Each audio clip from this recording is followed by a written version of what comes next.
ว่าค่าสร้างกันไอ้แดงว่าเท่าใดก็เพิ่มจาก17นี่แหละอ๋อยังบ่เป็นไปแน่นอนเด้อรุด36บ่ได้บ่แต่ว่าซอยๆเนาะเด้อซอยๆพอน้องเพิ่นกะอีต้นนั่นนะพี่น้องน้องเพิ่นก็บ่มีผู้ใหญ่เนาะโดยเป็นงบก็งบผู้ใหญ่ที่แล้วไอ้แดงก็ที่เพิ่นแล้วเพิ่นก็ตั้งว่าซอยนำพี่น้องเอ้ยแต่เพิ่นนี่ก็ไล่ตะบิดก็17ได้นี่อันนี้ก็17เนี่ยแต่ว่ากระเทือนเฮ็ดแล้วเพิ่นเอ้า16เลยซะอีต้นจำกันเลยก็เพิ่มก็บ่ได้พอเคยเฮ็ดลังโอเคบ่รออยู่บ่รอบ่กันเลยสมัครคักกันไอ้สิเบิ่งได้เสียใจเด้ขายคือการกระซ่าทุกหน้าเลยได้ดิเด้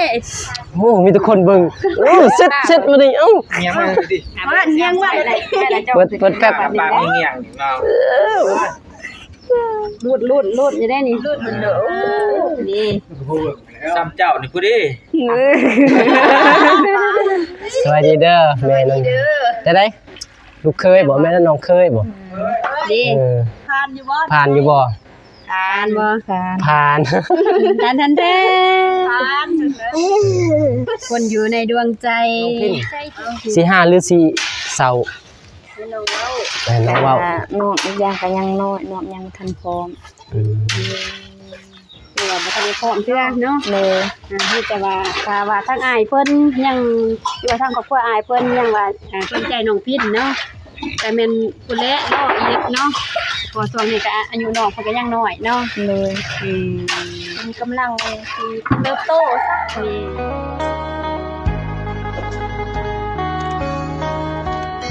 ถามมาไปคำลงแรงเดี๋ยวบัดนี้ว่าสิมาทางไอ้แดงเพราะว่าเพื่อนน้องพินก็สำเร็จน่าจะสำเร็จแล้วก็ว่าสิถามไอ้แดงว่าวางบ่ว่าสิให้ไอ้แดงไปเริ่มงานที่เพื่อนน้องบ่วันอีกเป็นจังได๋เพราะว่ามีทั้งงบค่าสร้างแล้วตอนนี้แต่ว่าใหม่ยังก็สั่งมาก็พอดีสำบ่ย่อเป็นจังได๋ย่อนี่มันได้ ก็สิได้ถามไอ้แดงว่าว่างหรือบ่ถ่ายต่อเพื่อนน้องบ่วันถ้าสำเร็จจากเพื่อนน้องพินเดี๋ยวให้ทางอ้ายเพิ่นบ่าวน้องแน่แนะนำเพิ่นถามทางไอ้แดงนั่นแหละถ้าว่าได้ก็ให้แดงแจ้งแล้วก็สืบต่อทางเพื่อนน้องบ่วันเลยเพราะว่าตอนนี้ก็ไอ้แดงก็ยังเฮ็ดเพื่อนน้องพินอยู่พี่น้อยนี่ก็ใส่คันไดก็บ้านประตูอาจจะสำเร็จพี่น้อย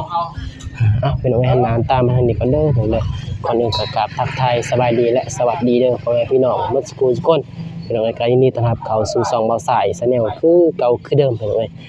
โอเคพี่น้องเดี๋ยวสิไปหาทางไอ้แดงแล้วก็สิถามทางไอ้แดงนั่นแหละพี่น้อยเรื่องที่ว่าสิสืบต่อบ้านน้องบ่วันพี่น้อยว่ามือใดหรือว่ามือใดวางหรือว่าได้เริ่มงานมือใดพี่น้องไปเดี๋ยวหาทางอ้ายเพิ่นเลยพี่น้องโทษติดตั้งร้อยพี่น้องสวัสดีเด้ออ้ายสวัสดีเด้อไอ้แดงโอ้ยสวัสดีที่แล้วของมันหลายปีแล้วจักปีแล้วใส่ได้โพนคนเฮายังเสื่อมหมดลายแหละเพ่บ่เครื่องจักรเพ่บ่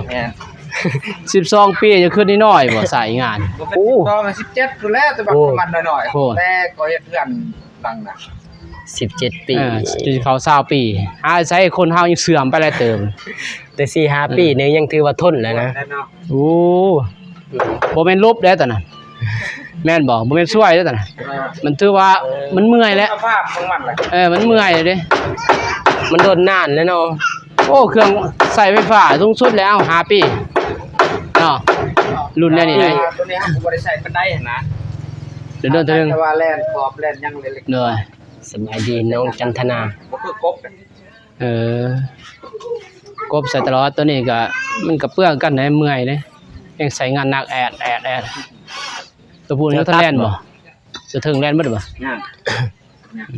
อย่างดอกเอาสกอตติดเขียนบ่อยู่บ่ความแห้งเท่าไหร่จากองศาเนาะขึ้นอันว่า ไลเตอร์บ่เพ่เปิดแตกโอ้โหเตอร์แตกบ่แล้วสำเนาะบ่มันมีขอบมันได้มันมีขอบเก่า ก็อีดอกมันมีของเก่า สำเร็จน้อยแดงมื้อนี้ ดูนี่วะสำเร็จ นี่บ่คำเลย คำไว้นี่5:00 น 4-5 โมง มือจึงเฮ็ด มื้ออื่น มาสับงาน มือยังท่าทองซาซีโบงคันโบงนี่ดีมันมาแต่เสาเทตัวนี้นำแน่โบงแล้วก็เทเลยตัวนี้เทเลยแล้วก็โบก ได้จังหน่อย เทเลยบ่นี่ ได้เป็นแข็งเนี่ย โอ้เทไว้ก็ คื คือ อว่าเทตัวนี้ก่อนปะตัวนั้นอย่าไปคำจัง ตัวนั้นยังสิได้ตอก แล้วก็เมื่อไก่อยู่ตรงกอบ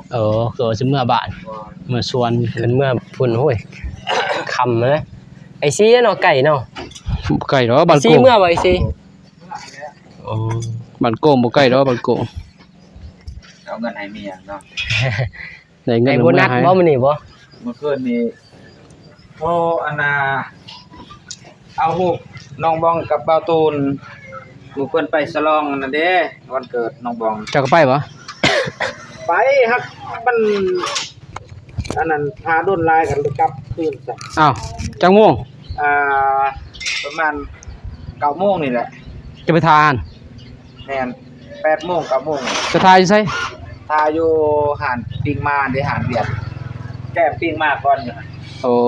กินอิ่มแล้วโอ้ยกลับก่อนแล้วครับอยากนอนในน้ำเมื่อยแล้วเฮ็ดเวียก กันบ่จะไปกินซีนดาทัน แม่นเพิ่นบอกเบาตูครับ ซีนดาด บัดนี้ซุมเพิ่นไปรถบาวงหั่น9 โมงมา เออน อนเมื่อยนั่งกันเมื่อยเอานอนก่อนงวดหน้าก่อนถ้าน้องเพิ่นสิได้ฉลองอีก วันหน้ากับพี่นาไปแหล้ว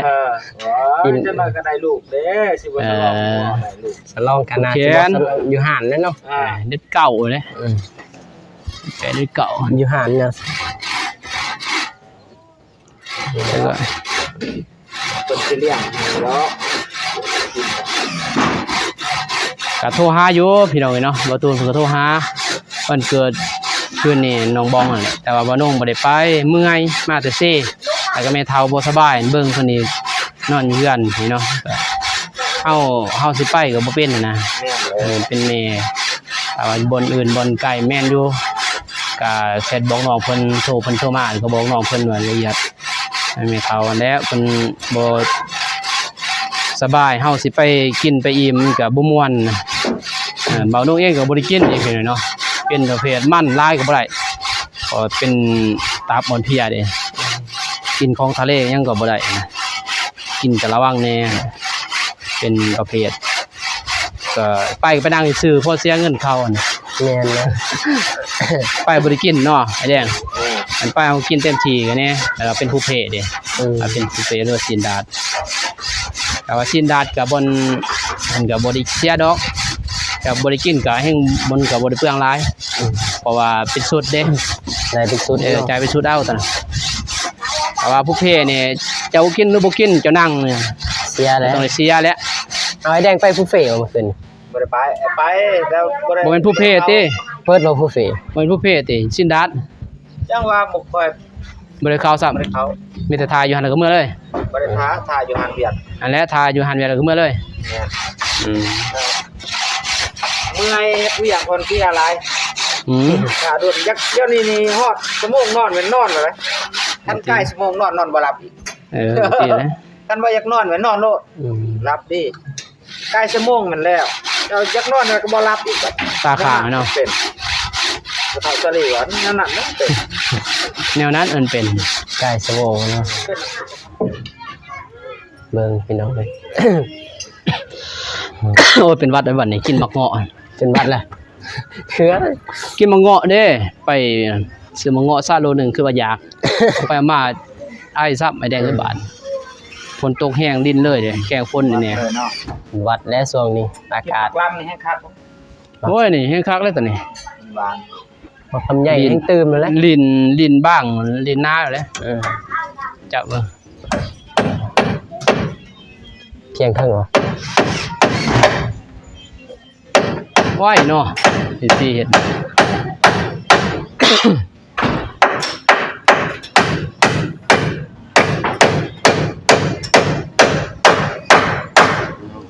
ข่แต่แม่นถ้าสวดออกมาทางนี้นี่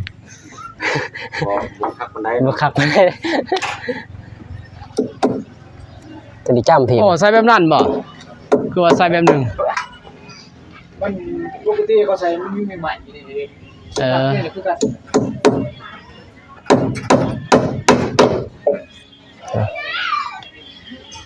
ออกข้างนอกเอ้า มันง่ายขึ้นนั่นแหละครับ ใส่ล็อกเลยบ่ ฮะมันบ่อยากแน่นน่ะหน่อยแดงเนาะแบบนั้นบ่อยากแน่นมันมีดวงมันเด้มันแน่นน่ะเนาะ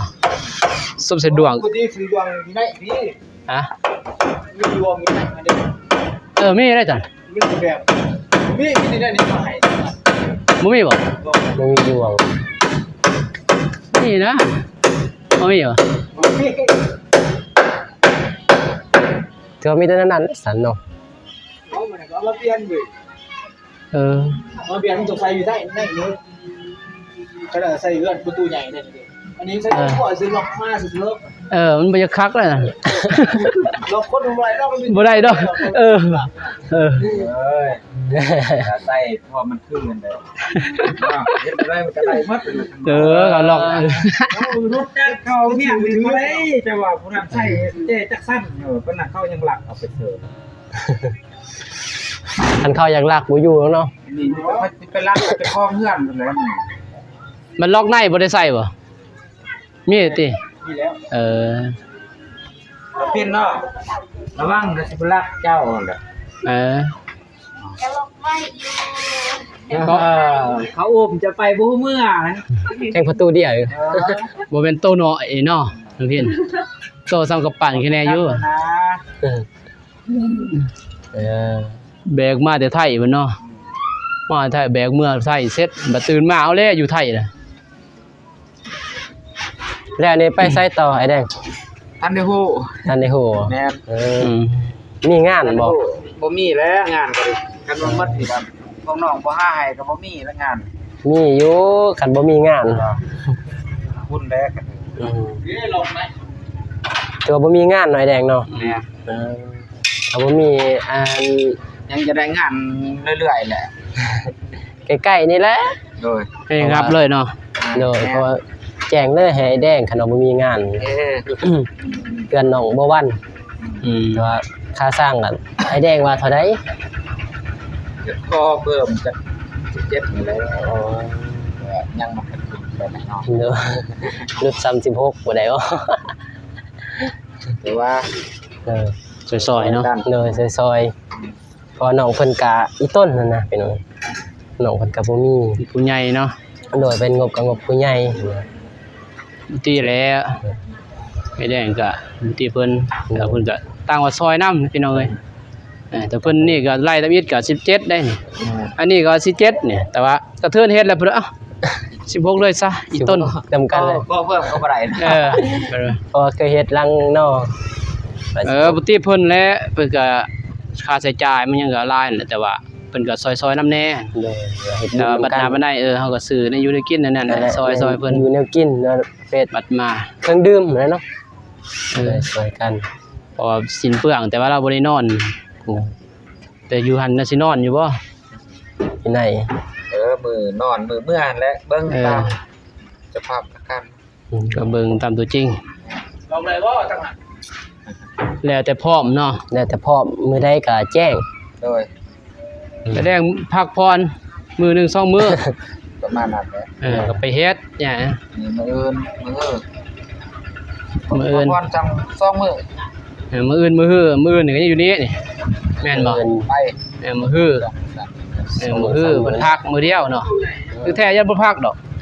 อยากได้ให้ กันว่างานเข้ามาสิบ่ได้พัก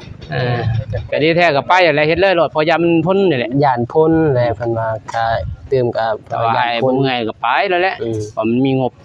แม่นบ่ โดยมีงบจ้าง ค่าสร้าง เออ ทางน้องบ่วันนั่นแหละ เออ คือในคลิปว่านุ่งหน่อยนึงแต่ว่าค่าสร้าง16ล้านแต่ว่างบไม้ตอกบ่มี โดยเพิ่น นำบ่าวนุ่งก็คือบ่าวนุ่งบอกเลยเนาะมีแต่ล้าน900,000แหม ล้าน900,000 เพิ่นว่า ล้าน90,000กีบเนาะว่าล้าน900,000จุงกันเองแล้วบัดนี้ 900,000จัง ล้าน90,000กีบน่ะบ่น้องมีแต่ถ้ามีงบมีหยังเติมอีกก็สิซื้อตะปอกตะปูนี่แหละแต่ถ้าบ่มีก็สิซื้อตะปูไปไว้ให้แดงเลย โดย นะมีแต่เท่านั้น ในใจก็อยากผู้ใหญ่ว่าอยากให้มุ่งหั้นนะพอได้มีรูปห้างยกมาขึ้น บ่ยากดอกตอนน่ะถ้างบมาเนาะให้แดง เลย เราเฮ็ดบ่เกินทีนึงดอก บางทีย่อขึ้นมีอันนั้นงบจากทางอื่นในทางอายยังก็สมทบ ทิศนึง พอได้มุ่ง เอาแล้ว ทีนึงกันย่อเลยบ่ได้ยากได้เฮือน แต่ว่าเฮ็ดเฮือนตอนนั้นก็เฮ็ดแนวนี้ โดยเพิ่นว่าส่งอันนี้ น้องบ่วันเพิ่นมักแบบ แม่น แบบนี้เพิ่นว่าแต่ว่าสิต่ำกว่านี้นิดนึงแบบนี้มักบ่เว้าน้องว่าตอนนั้นบ่เพิ่นมักแบบเอื้อยจันทนาเพิ่นว่ามันงามเพิ่น ซองห้องอย่างนี้ได้หั่น แต่บัดมือลงมือเฮ็ดจังสิถามอีกเทื่อนึง สิถามละเอียดอีก แม่น และสิถามทั้ง สำได้ พ่อเพิ่นแน่แหละว่าเพิ่นมักแบบใดแล้วก็เฮ็ดตามเพิ่นเว้าเลย เด้อ เพราะว่าเว้าน้องก็บ่เป็นสิว่าเพิ่นเนาะเพราะว่าอยากเฮ็ดสูงและให้น้องเพิ่นสบายขึ้นในนี่แหละมันร้อนเขตนี่แต่ว่าสะดวกสบายอยู่กลางยังแม่นบ่แต่ว่าน้องเพิ่นพ่อเพิ่นว่าอยากเวลาลูกเพิ่นบ่อยู่เมียเพิ่นบ่อยู่เพิ่นอยู่คนเดียวสมมุติสูงนั่นนี่เพิ่นย่านเป็นอยู่คันใดหั่นน่ะเก่งลงหั่นน่ะเพิ่นย่านบ่อยู่เลยเพิ่น ด้วยสำใดก็คือเก่า ก็หันแหละเพิ่นว่า คันว่าเนาะว่ามันหอดมือ ก็หันนั่นแหละเขาว่าก็ มือนั่นได้ จักสิว่าแหละ แบบนี้นี่ระวังแต่ว่าน้ำกับไปหาหน้าอันห้วยนี่แหละ ยันตะวันน้ำ บ่น้ำนี่ตายเลย อยู่น้ำแล้วก็อยู่คันใดนั่นนี่แหละอ่า เดี๋ยว แล้วว่า ที่สูงเนาะนั่นแหละที่ มันก็ สูง บ่แม่นสิเป็นบัดเดียวดอก สิเป็นเฮาก็ เฮาฮู้แล้วเฮาก็ย่างลงเนาะ แม่น แต่ว่ามันต่ำนี่มันบ่ได้ย่างแม่นบ่ต้องเฮานั่งแล้วเวลาน้องเพิ่นอยากอยู่พ่อเพิ่นนั่นแหละนั่งอยู่กลาง เฮ็ดมีเตียงมีหยัง เฮ็ด เนาะ เตียงเฮ็ดหยังก็พอได้นั่งแม่นบ่ไอ้แดงเนาะแต่ก็แล้วแต่พ่อเพิ่นกับน้องเพิ่นมีแต่ถามละเอียด บัดมือนั่นแหละ เหมือนแดงไปเฮ็ดนั่นแหละมือย่อมือย่างมือบากนั่นแหละมันละเอียดเลยเด้จังได๋มันผ่านมาแล้วสิแก้ไขบ่ได้ บัดบากแล้วนี่แก้ไขบ่ได้เด้ แต่ว่าเฮ็ดคือน้องเว้าเด้อบัดนี้ ด้วย ตัวนั้นมันถือมันอยู่2เมตรเท่า2เมตรหาเป็น3เมตรเลยห้องเฮ็ดอันนั้นเอาตัวบ่นั่งมันเฮ็ดน้อยๆเอาพอบ่นั่งก็บ่สู้นั่งหั่นนะ เนาะมีแต่บ่นอนแล้วซั่นน่ะ เฮ็ดบางห้องนอนใหญ่ๆแน่ ทางนี้มัน2เมตรทางนั้น3เมตร โดยเฮ็ดอันนั้นเอา ตัว5เมตร อืมแต่ตัวนี้มันก็งามแล้วเห็นเด้องามแต่ว่ามัน ห้องนอนมัน แต่ เนาะ ห้องนอนมันสิน้อยเด้มันน้อยมันจะเป็นจะไหวเครื่องคอง ใหญ่ลูกเคยหลายคนเด้อเพิ่นแขกมานั่งกินเหล้ากินยานี่ ลองเล็กน้อย อยู่กลางเอาเนาะ แม่เพิ่นนี่แหละสิ อยู่กลางเอาเนาะได้เคยลาย ได้เคยอยู่กับลางว่า มีแต่ลูกสาวเห็นเนาะ 3คนน้องจันท น้ นา องบุญมีน้องทองมีเหรอมีแต่บุญมีว่ะแต่บุญมีอยู่แม่เพิ่นบ่ยังบ่อยากให้บุญมีบุญมีตายไปแล้ว ก เพิ่ ลาง น นี่ก็ได้ในช่องห้อง ได้แหละ ห้องนึงอันให้ลูกเคยล้างนอนอยู่เท่านั้นลูกเคยกกกับเคยก้างนอนอยู่ลุ่ม ว่าแม่นเลย จันแม่มันนอนห้องนึง กับผัวใหม่ เป็นไรทั้งสามว่างแฟนเนี่ย อาจังสั่นฮะ เท่าลูกเคยลาอยู่ดุมนี่บ่ยอมเลยลูกเคยลาสนไล ยอมนั่น เอาเคยกกซะเนาะ เคยกกเคยก้าง อยู่บ่ได้ก็นี่ มันได้ดีนี่เคยกกเคยก้างได้อยู่กลางสบายเขาหนา แม่นและเรื่องสำร เรื่ ว อ จ งเขาเอาไปเนาะอยากเขาอยากน้ำกินสนุกสบายแล้วบ่ สำเร็จ โอ้ไหวเลยผู้เดียวเราบ่ติด บ่พาเอาเมื่อได้เครื่องมือได้ยืม สิหรอก ยืมก้อนเครื่องมือยังสิใส่ว่าเครื่องมือบ่เอาเมื่อยืมก่อนเก็บเมียนเครื่องมือ เฮาอยากเฮ็ดซอยบ่ทันมันปั๊บเดียว ติดคนเดียวเลย น้อยไปถึกมือถึกตีนตับ เฮ็ดคักอยู่แจมดิ เนี่ย แจมเด้บ่ แจม เอี่ยม มันเนี่ยนะ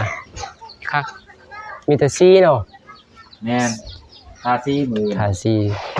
ก็น้องเมฆเอามามื้อ อันนั้นไอเมฆว่ามา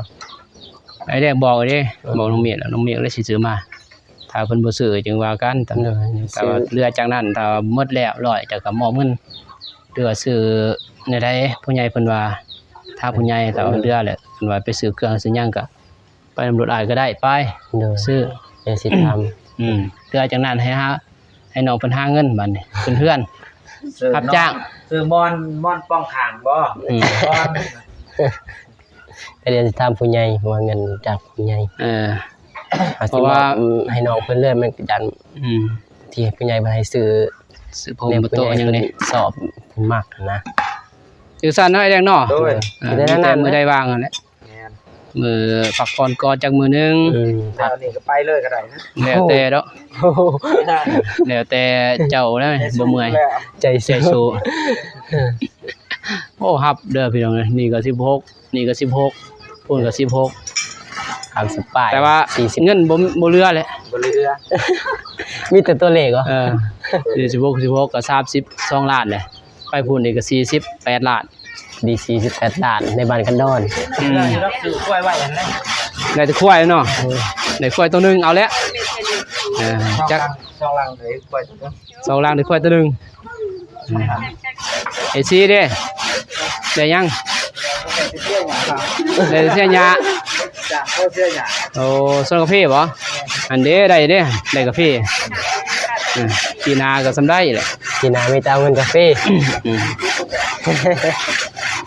จักฟรี ลูกไปรอเบิ่งหมอต้นหมา เฮ็ดมันมาแล้วไปเสียหยามันหกแล้วป้ามันเลย ที่กลางบ่ได้ เสียหยาเอาบ่ ก็มัน6ปะ ที่กลางบ่ได้ หยามันลายหูตายจักฟรีกาแฟ ที่เป็นมันกิน ส่วนทางใด ที่ติดเครื่องพูนหัวไทยเดือดพุ โอ้ คุณบ้านเด็กเขาตั้งหนักไทย เขียนอันงามได้เขียน เฮ็ดของกูเป็นมันโก่งงาม ไปเด็กเขาก็บ่มี มันเคี้ยวอี เขี เดี ย ย น ว เขียนน่ะมันเป็นหินมีแต่หินแต่ว่างาม เคี้ยวดิกกมันจนดีบ่ดีจนบ่อยากเป็นหมาก บ่หาใส่พุ้ยดอก งามโพด มาปวดนี่น่ะ งามเกตทางห้วยน้ำไสงามแต่ว่าหาดินแถวบ่มีไผขายแล้ว บ่มีแล้ว เขาบ่ขายแล้วแต่กี้บึดเขาขายกันแต่เดี๋ยวนี้เขาบ่ขายแล้วเฮ็ดหน้าก็ได้เด้ดินแต่ว่ามีดินซื่อ ส่วนก็ได้ปลูกหยังก็เป็นหมดเด้อ ว่าเป็นแรงรายได้อยู่เด้ นับแต่ลงมือปลูก ใส่พุ้ยก็โอ้ยงามเลย เนาะ หน้าแค่นั้น ฉะนั้นเด้อไอ้แดง ด้วย สิออกเมื่อแล้วมันออกเมื่อบ่ไอ้แดงอ่ะ อ๋อคือกันแล้วนี่ อ๋อ เฮ้ย เพิ่นเทมาแล้วเพิ่นก็เมื่อ เดี๋ยวโอนบาทนึง ทำไม ค่าอร่อยมัน ปลาดุกปัก ไปจะไหนกลับแล้ว เด้อ เดี๋ยวไอ้แดงกลับก่อนเด้อ เด้อ เดี๋ยวกลับก่อนพี่น้องเอ้ย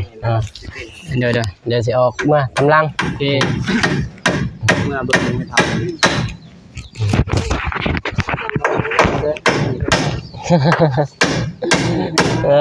โธ่แดงไอ้แดงเรียบร้อยพี่น้องเอ้ยไอ้แดงมีแต่อยากตรวจเลย ได้แล้ว ฮู้ เก่าเนาะ ข้าวนี่น้อยเนี่ย แม่น ว้าวแต่ด้นแล้ว เงาใส่แล้วเด้ เนี่ยว้าวแต่ด้นแล้วงานอยู่ว่าจวดเลย ว่ายังขาดกระหกเด้ขาดก็ได้นู่น เจ้าหน้าที่ล่ะ 14 ไอ้แดงสิเทเลยบ่นี่ เอาเพิ่นตอนนั้น อ๋อ จำเป็นขั้นตอนสุดท้ายเนาะ ตอนสุดท้าย เอาเทก็เทหยุดก่อนสวัสดีเด้อ สวัสดีจ้ะเด้อ ไอแดงเพิ่นสีเทเลยพี่น้องเอ้ยให้น้องพินยืนให้กำลังใจก่อนเพราะมันเทงามแน่ คลองบูดแม่เริ่มจะคลอง ปกติมีแต่อยู่เทื่อนไอแดงรถอยู่คนเดียวมีแต่ให้ไอซีเนาะโอ้บ่ได้ดอก สิอยู่เขาเลย เขา บ่เขาผู้เดียว ไอแดงบ่รอบ่ไอแดง ได้นี่เนาะใส่ รอพ่อไอซีนะ จะว่าไอซีลงก็ลงมาเลย ต้องลงมา เออ โอ้เนาะ หน่อยใจได้ตัวเอง ค่ะ แล้วนี่แหละมีสร้าง2คนเนาะ ค อ้าวเด้เขาเอาหมอนี่มาเอาคนหลอกกว่าเอาคนขี้หลายป่ะ ไอ้แดงบ่เอาคนขี้หลายมา ขาดลอยเลย ถ้าเอาคนขี้หลายมานี่ขาดรอด โอ้สอดิ นี่เอาคนรอมายากนำไอ้แดงอีกอืม คิดนักแล้วบัดนี้ อืม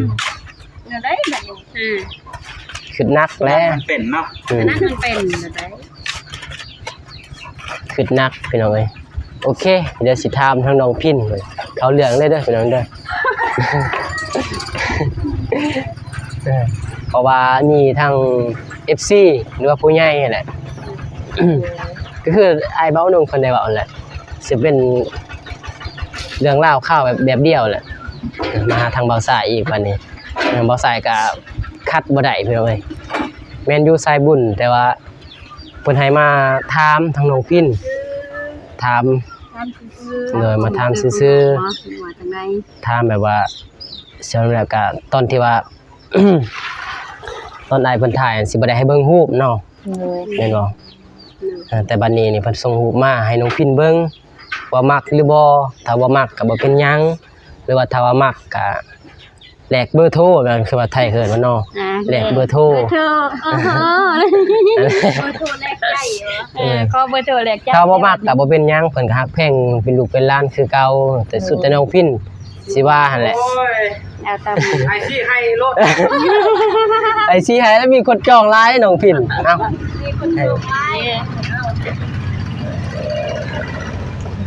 โอเคบ่จะได้ รออยู่บ่ รอบ่กันเลย เออแต่ว่า เจ๊ ก็ลอ กั ง นอยู่ แจ้งอยู่นี่นะ โอ้วัน แบบอมตุ่มเนาะ แบบโอ้สมัครคักกัน ไอ้สิเบิ่งได้เสียใจเด้ ขายคือการกระซาน กูบ่าว เลยได้ดิอันนี้ โอ้มีแต่คนเบิ่งโอ้เสร็จมาดิเอ้า เมียมาดิ ว่าเนียงว่าอะไร เปิดแป๊บ ปากมีเงียงเนาะ รูดจะได้นี่รูดเด้อนี่ ซ้ำเจ้านี่กูดิ สวัสดีเด้อแม่น้องจะได้ลูกเคยบ่แม่น้องเคยบ่ ดี เออ ผ่านอยู่บ่ ผ่านอยู่บ่ ผ่านบ่ผ่าน ผ่าน ทันผ่านคนอยู่ในดวงใจใช่เธอหรือไม่ ฮะ อยากเห็นอีบ่น้องอุตบะกัน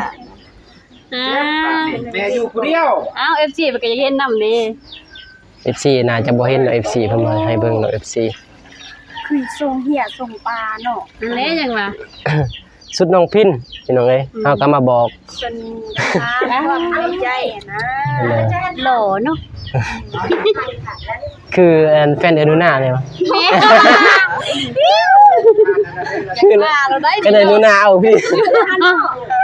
โอ้ยแจ้งน้องพินมาได้เนาะ สุดแต่น้องพินฮะ น่า น้องพินว่าบอกก็บอกสุด โอ้น้องพินยังอยากเบิ่งอยู่ใด ติดใจแล้วสงสัย เพราะว่าเพิ่นก็ติดตามมาเลยเด้นี่หันจะเป็นลูกเพิ่นแต่ว่าแม่กับพ่อสิติดตามน้องพินฮักน้องพินคือลูกโบราณและคือที่อ้ายเบ้านุ่งเพิ่นว่าแต่นี่ สร้างครอบครัวมันก็ โดยเพิ่นสร้างครอบครัวมาแล้ว เพิ่นบอกว่าทำครอบครัวมาก่อนน่ะเป็นคนที่บ่แม่นเพิ่นมักนะแบบผู้ปั๊บเอากันผู้ปั๊บเอากันแบบนั้นแล้วก็เข้าใจกันหลายอย่างกันเนาะ ตื่มกับทั้งพ่อทั้งแม่ก็อยู่ต่างประเทศมาปุ๊บก็เห็นเอาแล้ว ก็แม่ไปต่างประเทศที่ว่าตอนนี้นี่เอานี่ที่ว่าตอนนี้นี่แยกห่างกันเรียบร้อยเนาะ โดย ที่ว่าโสดอิสระบัดนี้พร้อมจีบ สุดแต่น้อง เอาได้ พิน บ่เอาเนี่ยเอาได้น้องจันทนาเนาะ แม่น้องจันทนาเอาแทน งานนี้มี5เลยวันนี้พี่น้องเอ้ย คนที่หักบ่ได้ คนที่ใส่เลยครับบ่รัก สมาหาทำมาหาน้องเมธน้องจันทนาว่าบ่เอาอีกเซตอีกแล้วเจ้า จันทนานี่ยังรอดแล้วนี่ บ่รอดได้เนาะสุดแต่น้องพินบอกเบิ่งได้ได้พลานาได้ได้ สุดแต่น้อง เจ้าหักเนี่ยสิบ่ได้นะ แต่ว่าสิเบิ่งไปก่อนบ่แบบว่าคุยกันไปก่อนบ่หรือว่าจังได๋ หรือว่าถ้า ถ้าความพร้อมก่อน เลย ว่าช่วงนี้มันเป็นช่วงที่ สุดแต่น้องหรือว่าน้องยังบ่พร้อมก็สุดแต่น้อง ขึ้นกับน้องนะเพราะเพิ่นฝากมาทางแบบเฮาก็บ่ได้บังคับทางเพิ่นเองก็บ่ได้บังคับทางน้องพินนะว่าสิให้ความหมายว่าให้มาบังคับให้มามักนะแบบว่าก็บ่ได้หมายว่าตื่มเฮาก็บ่แม่นชายหาคู่เอกเฮาก็ฮะ สมุดกับน้องพินเอากะให้น้องพินไปอยู่พุ่น สมมุติเอาก็อยู่พุ่นได้เพิ่นถือว่าไปอยู่พุ่นมันบ่ได้เนาะ โดย ถ้ามาอยู่นี่ ถามมาอยู่นี่ คือเก่า เจ้าบ่ฉะนั้นเราได้ประเด็นได้บัด แม่น แล้วก็สิมาอยู่นำเจ้าแล้วไปเกี่ยวหรอกเกี่ยวไปเกี่ยวมาเนาะ แม่นนะเพราะว่าคน เที่ยวไปเที่ยวมาแล้วก็ไปเฮ็ดเวียกกันพุ่นบ่อีก คือเก่าแล้วเพิ่นเอ้ย ได้ไปเบิ่งแย่ปู่ย่าทั้งพุ่นอีก โดยทางเพิ่นก็ยังให้ไปเบิ่งทางแม่เนี่ยนะเพราะเพิ่นก็เจ็บออดๆเวลาเจ็บไข้อันหนาวนะ ไปดูแล เห็นน้องพินดุมัน น้องพินดู ชุดแต่น้องพินน้องพินว่าบอกอะว่ายังบ่ทันพร้อมก็ เขาเป็นยา บ่เป็นหยังเพิ่นว่าฮักแพงคือลูกคือหลานหั่นแหละเพิ่นก็บ่ได้สั่งดอกเพิ่นฮักแพงคือเก่าถ้าน้องพินว่าโอ้ตอนนี้นี่ เปิดใจเลยบ่ เปิดใจเลยก็มีแต่ให้น้องพิน ฝากเบอร์โทร เอาเบอร์แล้วข้อยก็ส่งให้ก็จบข้อยก็บ่มีหยังสุดแต่น้องพินสิคุยกันเองบ่ค่อยแม่นบ่มีในสายนั้นเลย แม่ แบบว่าเป็นเจอแล้วก็ เราได้เป็นสะพานหักให้อีก โดยบ่ได้เป็นสะพานหักเลย เป็นได้แต่ ถ้าว่าเป็นสะพานหักแม่นสิให้น้องพินนี่ถ่ายน้องพินให้เพิ่นเบิ่งแล้วก็ ขายทั้งเปิดมาให้ คุณ น้อง คุยเลยนํน้องพินอันนะแต่นี่น้องพินคุยเองก็เฮาบ่สุดแต่น้องพินสิมักบ่มักก็สุดแต่น้องนะเฮาแบบส่วนแรกก็เอาเบอร์โทรน้องพินถ้าน้องพินว่าบอกก็แล้วก็มีแต่เพิ่นบ่ได้ว่าหยังก็จบเพียงนี้จบภายในคลิปนี้เลยนะ หรือว่าสิแบบคุยมาเว้าจ้ากันก่อนบ่สิคนสุดแบบว่าบ่ทันได้ฮู้เสียชื่อเสีย เอ้าฟังคำตอบจากน้องพินสิหาหรือสิเศร้า ให้น้องเว้า ให้น้องเว้า น้องอีกอย่างก็ยังน้อยน้องยังบ่ทันพร้อม อืม หรือว่าบ่ทันได้พร้อมเทื่อเนาะ เลย ที่จะว่าถ้าว่าทางอายเพิ่นยังอยู่ว่าทางครอบครัวอายเพิ่นยังว่าสนใจน้องพินเนาะแต่แม่นผู้และน้ออีกเนาะเพอช่วงนี้ก็อายุน้องเพิ่นก็ยังน้อยเนาะ เลย มีกำลังที่เติบโตซะ นี่ โซนิกาอายุน้องพินก็17 ปีพี่น้องยังบ่ทันคืน20 30คนเลย แต่งโตบ่ทันเป็นซ้ำ ขนาดแต่งตัวก็ แต่งโตยังบ่ทันเป็น เช้าหันขึ้นแล้ว แต่ว่าแต่งโตบ่เป็นซื่อ เพิ่นแต่งโตบ่เป็น ๆอายุกับคนนี้แล้ว กับคน 20อันคืนแล้ว แต่บ่ยังคืนบ่าว แบบว่าบ่ทันได้เป็นแบบว่าคือว่าแต่งโตหั่นน่ะแบบเต็มเป็นสาวเต็มระบบเลยคือว่าอายุ20ปีหั่นน่ะ นี่ก็บ่าวไทยคือเก่าพี่น้องน้องพินมันแต่บ่าวไทย มีแต่บ่าวไทยเนาะจะน้อยคิวต่อไปคือบ่าวอเมริกาบ่จ๊ะ อืม นะเพราะว่าน้องเพิ่นดูดีเด้ และน้องพินบ่เอาบ่าวมิกก่อน อยากอยู่ หรือว่ายัง จังอยู่ใส่แล้วไปทางบ้าน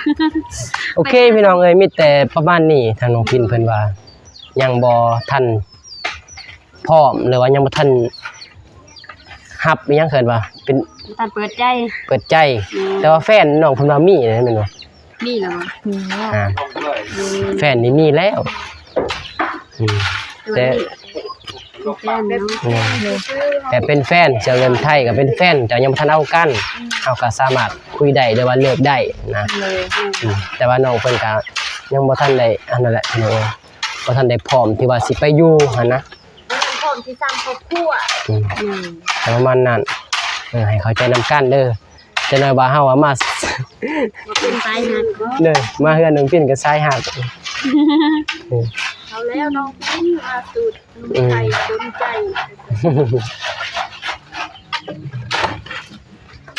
แกบ่ติ เพิ่น ได้ ได้ไปหาทางอ้ายเพิ่นก็ได้ไปหาแหละเห็นว่ามาแจ้งน้องพินเพิ่นไปหาแต่ว่า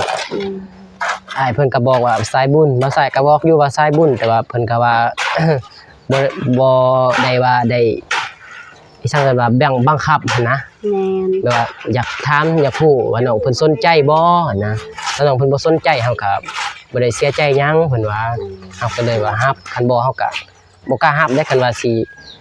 เน้นแต่เอาน้องพินอย่างเดียวให้ได้ไปอยู่นํเพิ่นเฮาก็รับบ่ได้เฮาก็ยอมนะแต่นี่เพิ่นอยากให้ถามหั่นนะ แม่น้องจันทนานี่มีรุ่นแล้ว จะมาแม่น้องจันทนานี่ว่าฮับพี่น้อง แต่บอกว่าไปอยู่คนนี้บ่ได้บ่ไป มาอยู่นี่อยากได้เบาไทย จังได๋ว่าไทยมาอยู่ลาวบ่อยากไปอยู่ไทย แต่ยังบ่ทันฮู้ดอกอยากจะได้คุยกันนั่นแหละพี่น้อง เอาบ่ฮู้ อืม เอาบ่ฮู้ใจกันเฮาก็บ่เกินใจกันเด้ แต่ว่าเบอร์นี่ให้บ่ได้เนาะ ได้บ่เบอร์หรือว่าเป็นลักษณะแบบพูดคุยกันเป็นอายเป็นน้องบ่หรือว่าจังได๋กันว่าเว้าติดคอกันก็สุดแล้วแต่เนาะ เนาะ เป็นน้ำเฮา น่าจะเฟซแหละพี่น้องทางนี้เพิ่นบ่ได้ยินเบอร์เนาะ ชุดน้องพิณ นี่บ่โทรศัพท์นี่แต่โทรศัพท์เก่าเวลาที่ว่าสิลินก็มันติดคัดบ่เลยห่างคือตา ต่างก็คือตาๆเลยสิเอาโทรศัพท์ก็เป็นโทรศัพท์แบบคือว่าแหละรุ่นล่าสมัยหั่นน่ะมันเก่าเป็นลักษณะแบบซื้อมือซองมาใส่บ่แต่ว่าก็เฮ็ดอยู่น้องเพิ่นจับโทรศัพท์พี่น้องเอ้ยที่ว่าหน้าจอก็ แตก แตกนี่แหละจับกะลินกะค่าส่วนน้อยสิได้จับโทรศัพท์กระจอยแล้วก็ได้ตัว มีแต่อะไรใหม่เฮือนจะประมาณนี้แหละพี่น้องเอ้ยก็ให้ฮู้นํกัน FC จังได๋ว่า มาหาครูน้องพิณอีกแล้วถ้าบ่มิกเอานี่น่าจะได้พี่น้องแม่นบ่เอาบ่บ่าวไทยเอาโอ้ย เสียงดังคือเราได้เอาเอง สรุปแม่หรือลูก ก็แม่มาเอง ให้คนมาเอง ให้มาอยู่นี่บ่ ก็มาอยู่พุ่นบ่ให้เนาะแม่เนาะ มาอยู่ดีเนาะ อยู่ให้เพิ่นมาอยู่ลาวคันมาอยู่ลาวนี่ คนที่ไล่ อย่าเพิ่นบ่ จะ มา บ่ฮู้แล้วลูกสาวเดี๋ยวนี้เป็นส่งอันนั้นเป็นส่งสายพ่อได้ลูกเจ้าได้เบิ่งเป็นแดงเบิ่งบ่ฝรั่งมากเลย ตอนนี้นี่ดังแล้วน้องพิณฮอดฟังไทยแล้วผู้บ่าว จะหน่อยนี่ฮอดอเมริกา สนใจนะ ฮอดอเมริกาเพิ่นชอบอยู่เดี๋ยวนี้ โอเคพี่น้องประมาณนี้แหละเรื่องดาวก็บ่อยากเว้ายาวสุดแต่น้องพิณพิจารณาถ้าน้องพิณว่าพร้อมก็อาจจะมีอีกคลิปนึงนะแต่ว่าตอนนี้ก็ถามน้องเพิ่นได้ซ้ำนี้แหละ โทรศัพท์ก็อยากมีปัญหาเขาก็สิให้เฟซก็บ่ได้ ระบบติดคัดเอาที่โทรศัพท์ใหม่ไปแล้ว มือเปิดขึ้นมือเปิดบ่ขึ้นอยู่เนาะโทรศัพท์เลยจะได้ก็ได้จะได้ก็เหมาะ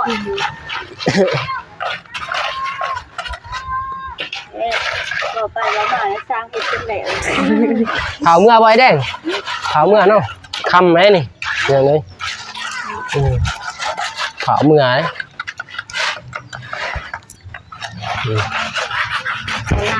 ขึ้นแล้วนะดูออกแล้วเนาะ คือว่าได้คำตอบแล้วน้องพิณพี่น้องเอ้ย สืบต่อได้นี่อัปเดตเพื่อนนะ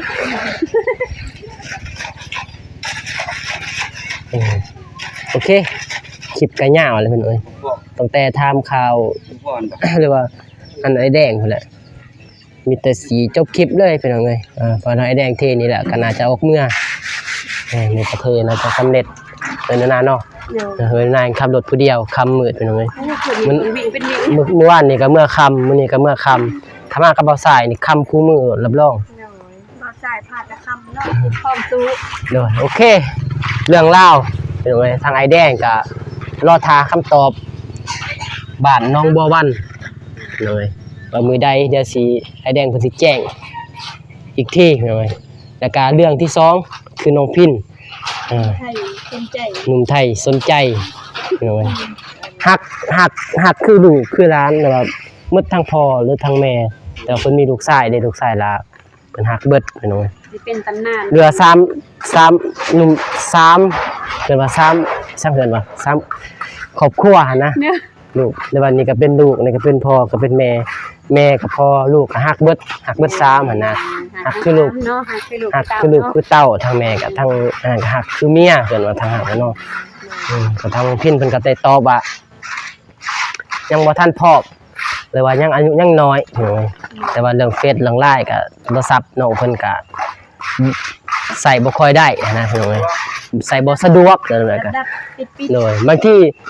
ทางอ้ายเพิ่นโทรมาบางทีรับบ่ได้อิหยังก็มีพี่น้องเพิ่นเลยบ่อยาก ให้ปานใดหั่นนะ แต่ ถ้า คิดคัดกันเนาะเป็นที่ว่าได้เฟซมาแล้วคือว่าสิคุยหั่นนะ อ่า ทรัพย์ในทางลาวเฮาว่าได้ โดยจักหน่อยก็ บ่รับสาย สิสร้างกัน แม่ มีแต่ว่าเบิ่งในช่อง YouTube เอาพี่น้อยโอเคจังประมาณนี้เรื่องราวมี2ประเด็นคือทางไอแดงสิเริ่มงานมื้อใดให้ไอแดงเพิ่นแจ้งพี่น้อยเพราะว่ามาหาทางไอแดงเพิ่นว่าว่างนะ มือก็เริ่มเลยโหลด เลย ไปเลย สายจวดนายแดงพี่น้องเลยรวดเร็ว ไอ้แดงไอ้ซี่ใส่จวดเนาะ คันมันขาดแต่แค่แน่นสิฟ้าก็ เริ่มน้ำกันอีกบ่ ใส่จวดเลยโหลด ไอแดง รวมนะ เริ่มน้ำกันอีกบ่หรือว่าเอาคนที่หลายไปบ่ พวกก็ว่าปาดนามันก่อน เอาปืนเนาะ เอาพูดล้างน้ำก็ เอาคุณเราก็อุ้ยอยู่หันบ่มีผู้เจ้าดอกอยู่หันบ่มีผู้เจ้า โอ้ยอยากไก่เคียงบนนี้ มืดได้ไก่เคียงลายได้ทักทายในนี่ลายได้คนไปเบิ่งคือมื้อนั้นจนเต็มบุ ผู้สาวนี่บ่ให้เว้าแล้ว เศร้าหรือว่า แล้วเนี่ยได้เบียบตื่นนี่ก็หายเลยดิ โอเคพี่น้องเอ้ย ลูกคุบน้องก็ เว้าลายมันก็สิยาวนี่ เรากินอยู่ห่านเนี่ยเพิ่นว่าห่านกูเศร้าหายเลย ไอซีนี่ไปใส่บ่ได้เนาะ เดี๋ยววาง ให้คนงามนั่นนี่แหละ เนี่ย คนหล่อ คนรอเด้ คนหล่ออยากไปว่างแหนกไปนึงแล้วหน่อย ปัดไอแดงนะ คือค่อยสบาย อ่า เป็นเรื่องธรรมดา โอเคพี่น้องเอ้ยก็สิจบคลิปไปกับพ่อไว้นูนาพี่น้องก็ประมาณนี้แหละเรื่องราวในคลิปนี้2ประเด็นเลยบ่มีหยังหลายทางบ้านก็น้องพินพี่น้องเอ้ยโอเคก็สิจบคลิปไปเพียงเท่านี้พี่น้องก็ก่อนอื่นก็ขอขอบใจทางผู้ใหญ่ที่เอ็นดูน้องพินหรือว่าฮักน้องพินขอให้อยู่ดีมีแห้งแล้ว FC เบิดสกูทุกคนขอให้อยู่ดีมีแห้งความเจ็บอย่าสุดใดความไข้อย่าสุมีพี่น้องนอนหลับก็ได้เงินหมื่นนอนตื่นก็ได้เงินแสนแบมือมาก็ได้แก้วมณีโศกโทษก็อย่ามาเบียดเบียนเสด็จทางใหญ่ก็อย่ามาใกล้พร้อมครอบพร้อมครัวไปไสมาไสก็ให้รอดปลอดภัยไปหอดจอดเทิงพี่น้องเอ้ยพี่น้องพอๆกันไหมในคลิปหน้าพี่น้องคลิปนี้ก็กล่าวคำว่าสบายดีเด้อพี่น้องเด้ออยู่ดีมีแห้งเมื่อสักครู่ทุกคนพี่น้องไปบ๊ายบาย